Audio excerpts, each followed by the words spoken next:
Lo que no sabías de El Salvador, su lado más oscuro. El Salvador. El país más pequeño de Centroamérica. Lo llaman el pulgarcito de América. Un territorio de apenas 21.000 kilómetros cuadrados donde caben volcanes majestuosos, playas de ensueño y la mejor pupusa que hayas probado en tu vida. Pero esta tierra esconde historias que muchos prefieren olvidar. Capítulos tan oscuros que durante décadas fueron silenciados, negados e incluso borrados de los libros de historia. Hoy vamos a hablar de lo que no te cuentan. De las heridas que aún no cicatrizan. De las voces que fueron calladas para siempre. Esto es lo más oscuro de El Salvador. Capítulo 1. La matanza de 1932, el etnocidio olvidado. Nuestra historia comienza en 1932. El mundo atravesaba la Gran Depresión. Los precios del café, el motor económico de El Salvador, se habían desplomado. Miles de campesinos, en su mayoría indígenas de la etnia pipil, vivían en condiciones de miseria absoluta. La tierra que durante siglos les había pertenecido les fue arrebatada décadas antes.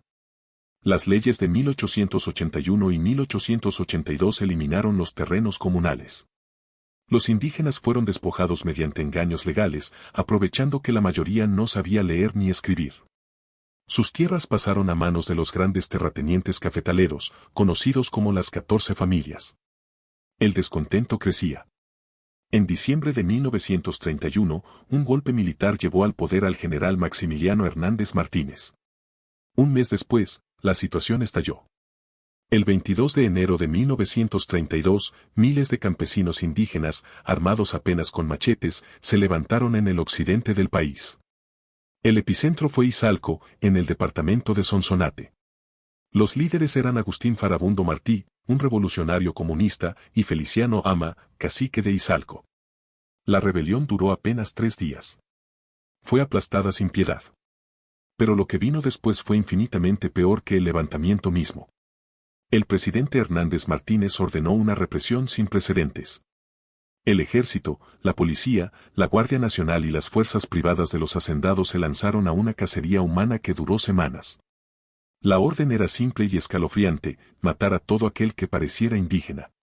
Vestir ropa tradicional era una sentencia de muerte. Hablar náhuatl, la lengua ancestral, era una sentencia de muerte. Tener rasgos indígenas era una sentencia de muerte. En algunos pueblos, los soldados alineaban a los hombres en las plazas y los fusilaban sin juicio ni pregunta. Las mujeres eran violadas antes de ser asesinadas. Los cuerpos eran arrojados a fosas comunes o dejados en las calles como advertencia. Las cifras exactas nunca se conocieron. El gobierno de Hernández Martínez aseguró que solo fueron 2.000 muertos. Los historiadores calculan entre 10.000 y 40.000 víctimas. En un país que entonces tenía menos de 2 millones de habitantes. Fue un etnocidio. Un exterminio deliberado de un pueblo. Los que sobrevivieron aprendieron a esconderse. Abandonaron su lengua. Quemaron su ropa tradicional. Negaron sus raíces. Durante generaciones, ser indígena en El Salvador fue sinónimo de vergüenza y peligro. El náhuatl, que antes hablaban cientos de miles de personas, prácticamente desapareció. Las tradiciones ancestrales se perdieron. La identidad indígena fue borrada del mapa cultural salvadoreño. Esta masacre instauró además 50 años de dictaduras militares.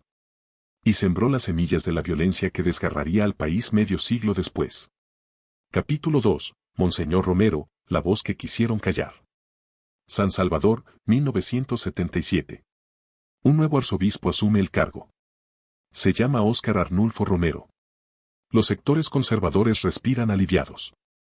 Lo consideran un hombre moderado, poco problemático. Estaban completamente equivocados. Pocas semanas después de su nombramiento, su amigo el padre Rutilio Grande es asesinado junto a 2 campesinos mientras viajaba en su automóvil. Grande había organizado comunidades campesinas y denunciado la injusticia social. Algo cambió en Romero ese día. Él mismo lo reconocería después: si lo mataron por hacer lo que hacía, entonces debía recorrer el mismo camino. Desde ese momento, las homilías dominicales de Monseñor Romero se convirtieron en el único espacio de verdad en un país ahogado por la represión. Transmitidas por la radio diocesana, sus palabras llegaban a cada rincón del país. Denunciaba las masacres. Nombraba a los desaparecidos. Exigía justicia para los torturados. señalaba a los responsables. En un país donde los escuadrones de la muerte operaban con total impunidad, donde los cuerpos aparecían cada mañana en los basureros con señales de tortura, donde cualquier sospechoso de simpatizar con la izquierda podía ser secuestrado y nunca más volver a ser visto, la voz de Romero era un faro de esperanza. Pero también era una amenaza para los poderosos. El 23 de marzo de 1980 pronunció su homilía más famosa. Sus palabras estremecieron al país entero. Hizo un llamado directo a los soldados: hermanos, son de nuestro mismo pueblo, matan a sus mismos hermanos campesinos. Ante una orden de matar que de un hombre, debe prevalecer la ley de Dios que dice, no matarás. Y entonces, con voz firme, pronunció las palabras que sellarían su destino: en nombre de Dios, pues, y en nombre de este sufrido pueblo cuyos lamentos suben hasta el cielo cada día más tumultuosos, les suplico, les ruego. Les ordeno en nombre de Dios, cese la represión. 24 horas después, el 24 de marzo de 1980, Monseñor Romero celebraba misa en la capilla del Hospital La Divina Providencia. Era una tarde tranquila. Un pequeño grupo de fieles asistía a la ceremonia. Romero estaba en el momento de la consagración cuando un disparo atravesó la capilla. La bala le penetró el corazón a nivel de la cuarta costilla. Murió desangrado en los brazos de las monjas que intentaron salvarlo. El francotirador disparó desde la entrada de la capilla y huyó de inmediato. El asesinato fue ordenado por Roberto D. Wilson, líder de los Escuadrones de la Muerte y futuro fundador del Partido Arena. Nadie fue nunca condenado por este crimen. El funeral de Monseñor Romero, celebrado el 30 de marzo en la Catedral de San Salvador, reunió a más de 250.000 personas. Pero incluso los muertos no estaban a salvo de la violencia. Durante la ceremonia, francotiradores abrieron fuego contra la multitud. Hubo explosiones. El pánico se apoderó de la plaza. Decenas de personas murieron aplastadas o baleadas. La guerra civil había comenzado oficialmente. Capítulo 3. La masacre de El Mozote, el horror absoluto. Diciembre de 1981. La guerra civil llevaba un año desangrando al país. El ejército salvadoreño, financiado y entrenado por Estados Unidos, luchaba contra la guerrilla del Frente Farabundo Martí para la Liberación Nacional. En el norte del departamento de Morazán, cerca de la frontera con Honduras, existían pequeñas comunidades campesinas. El Mozote, Jocote Amarillo, La Joya, Los Toriles, Cerro Pando. Pueblos pobres, aislados, olvidados. El ejército los consideraba territorio enemigo. El 10 de diciembre, el batallón Atlacatl, una unidad de élite entrenada por las Fuerzas Especiales de Estados Unidos en Fort Bragg, llegó a la zona. Comandaba la operación el coronel Domingo Monterrosa, el oficial favorito de Washington. Lo que siguió durante los siguientes 3 días desafía la comprensión humana. Los soldados llegaron al caserío de El Mozote al anochecer del 10 de diciembre. Ordenaron a todos los habitantes salir de sus casas y concentrarse en la plaza frente a la iglesia. Les dijeron que permanecieran encerrados hasta el día siguiente. Advirtieron que dispararían contra cualquiera que saliera. A la mañana siguiente, el 11 de diciembre, los separaron. Hombres por un lado. Mujeres y niños por otro. Los hombres fueron llevados a diferentes casas. Los interrogaron. Los torturaron. Querían información sobre la guerrilla. La mayoría eran campesinos que nunca habían tenido contacto con los rebeldes. No tenían información que dar.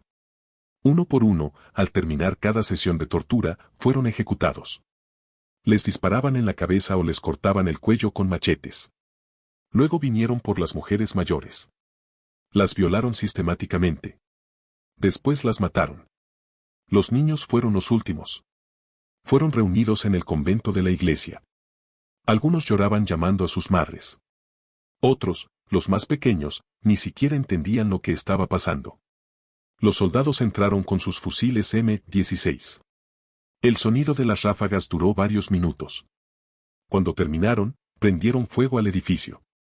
Según el registro oficial de víctimas, 978 personas fueron ejecutadas en El Mozote y los caseríos aledaños.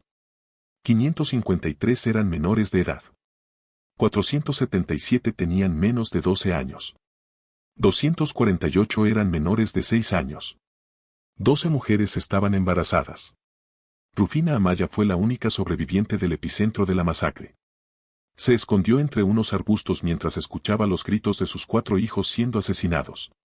Vivió con ese trauma hasta su muerte en 2007. El gobierno salvadoreño negó durante años que la masacre hubiera ocurrido.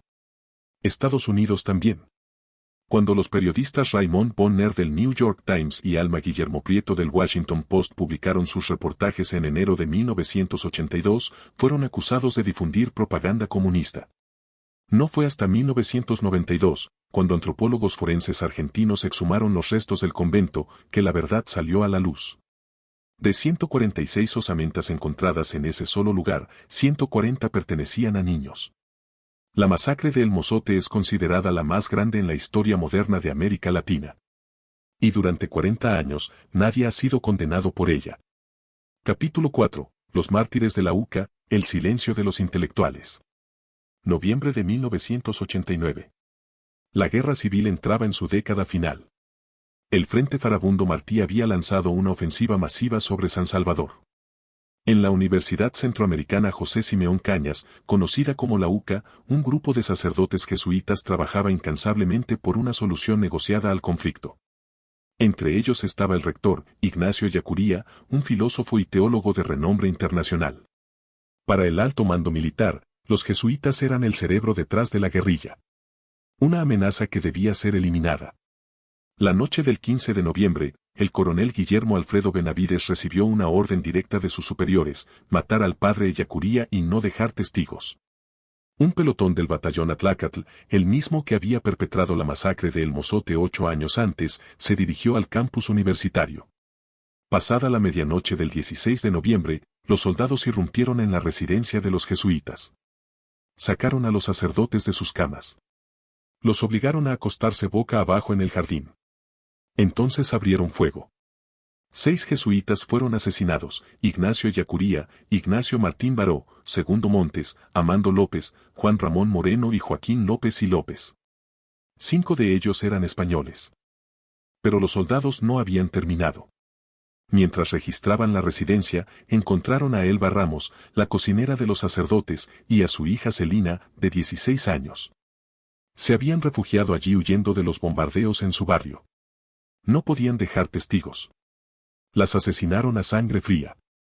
Para encubrir el crimen, los soldados pintaron en las paredes consignas del FMLN y usaron un fusil AK-47 típico de la guerrilla. Querían hacer creer que los rebeldes habían cometido la masacre. Pero la verdad no tardó en salir. Las investigaciones demostraron que la orden había venido desde las más altas esferas del poder militar y político. El asesinato de los jesuitas conmocionó al mundo. El Congreso de Estados Unidos, que había destinado más de $4.000 millones al ejército salvadoreño durante la guerra, finalmente redujo su apoyo. El conflicto se encaminaba hacia su fin. Capítulo 5. Los escuadrones de la muerte, el terror institucionalizado. A lo largo de toda la guerra civil, y durante la década anterior, operaron en El Salvador grupos paramilitares conocidos como escuadrones de la muerte. No eran bandas criminales independientes. Eran estructuras clandestinas ligadas directamente a los cuerpos de seguridad del Estado y a la Fuerza Armada. La Comisión de la Verdad establecida por la ONU determinó que estos grupos adquirieron una naturaleza que sobrepasó los niveles de fenómeno aislado para convertirse en instrumento de terror y de práctica sistemática de eliminación física de opositores políticos. El modus operandi era siempre similar. Hombres vestidos de civil, a menudo con el rostro cubierto, llegaban en vehículos sin placas. Secuestraban a sus víctimas, generalmente de noche. Los cuerpos aparecían días después en barrancos, basureros o a la orilla de las carreteras. Las señales de tortura eran atroces. Quemaduras. Mutilaciones. Cuerpos decapitados. Mujeres con el vientre abierto. Cabezas colgadas en los árboles con letreros de advertencia. Un lugar se volvió tristemente célebre, el Playón, un terreno de lava volcánica en las afueras de San Salvador. Cada mañana aparecían pilas de cadáveres. Los periodistas llegaban a fotografiar los cuerpos para que las familias pudieran identificar a sus desaparecidos. La figura central detrás de muchos de estos escuadrones fue Roberto D. Wilson. Es mayor del ejército, director de inteligencia de la Guardia Nacional, fue el arquitecto del asesinato de Monseñor Romero y fundador del Partido Arena. Dale Wilson recibió entrenamiento en la Escuela de las Américas, la Academia Militar Estadounidense en Panamá, donde se enseñaban técnicas de contrainsurgencia, interrogatorio y tortura. Los escuadrones de la muerte mataron a decenas de miles de civiles durante el conflicto. Sindicalistas, maestros, estudiantes, periodistas, campesinos, religiosos. Cualquiera sospechoso de simpatizar con la izquierda. La Comisión de la Verdad atribuyó el 85% de las violaciones a los derechos humanos durante la guerra al ejército, los cuerpos de seguridad y los escuadrones de la muerte. Solo el 5% fue atribuido a la guerrilla. Hasta el día de hoy, la gran mayoría de estos crímenes permanece en la impunidad. Capítulo 6. El saldo de la guerra. La Guerra Civil de El Salvador duró 12 años, de 1980 a 1992. Terminó con la firma de los Acuerdos de Paz de Chapultepec en Ciudad de México. El saldo fue devastador. Más de 75,000 muertos. 8,000 desaparecidos. 1,000,000 de desplazados internos. Otro 1,000,000 de refugiados que huyeron del país, principalmente a Estados Unidos. En un país de apenas 5 millones de habitantes, prácticamente cada familia fue tocada por la tragedia. Días después de que la Comisión de la Verdad publicara su informe en 1993, señalando a los responsables de las peores atrocidades, la Asamblea Legislativa aprobó una ley de amnistía. Todos los crímenes fueron perdonados. Nadie fue juzgado. Los militares que ordenaron las masacres siguieron libres. Los líderes de los escuadrones de la muerte ocuparon cargos públicos. Los asesinos de Monseñor Romero, de los jesuitas, de las víctimas del Mozote, nunca pisaron una cárcel. No fue hasta 2016 que la Sala de lo Constitucional declaró inconstitucional esa ley de amnistía. Algunos procesos judiciales se han abierto desde entonces, pero avanzan con lentitud y enfrentan constantes obstáculos. El Salvador es hoy un país que intenta reconstruirse. Que busca dejar atrás décadas de violencia.